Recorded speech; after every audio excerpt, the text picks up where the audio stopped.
Почитувани граѓани, почитувани новинари, предлог буџетот за 2021 година, доставен до Собранието од страна на владата, ја потврдува заложбата на Социјалдемократскиот сојуз на Македонија за силна и навременна помош и поддршка за сите погодени од корона кризата. Грижата за сите продолжува, а доказ за тоа е и буџетот за 2021 година на Министерството за труд и социјална политика, проектиран на 53,1 милиарда денари. Дел од овие средства ќе се искористат за полесно надминување на негативните последици од корона кризата. Истовремено, продолжува и реализацијата на капитални инвестиции и објекти, зашто од буџетот на Министерството за труд и социјална политика се предвидени 100 милиони денари, од кои 93,9 милиони за градежни објекти и 6,1 милион за набавка на опрема. Следната година предвидено е да се изврши изградба на 14 нови градинки, а во постапка е подготовка на програмата за отпочнување на изградба на нови објекти за згрижување на деца.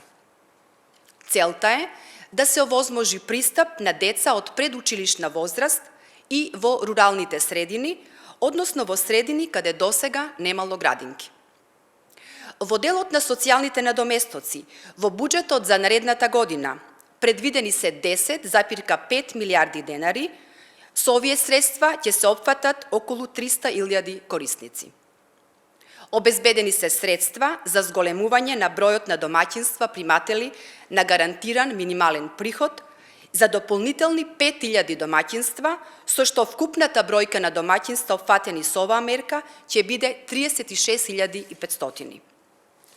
Во време на сериозна криза се обезбедуваат значителни средства за оперативниот план за активни програми и мерки за вработување во однос од 538 милиони денари, со што ќе се поддржат отварањето на нови работни места.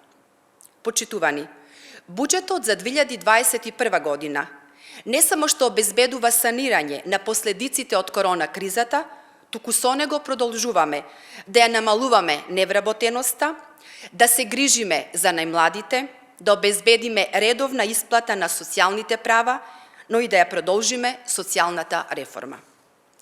Со буџетот за 2021 година, државата покажува дека има капацитет и волја да застане за секој кој има потреба од помош.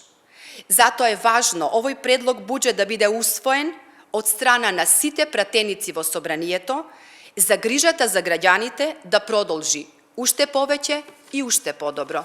Ви благодарам.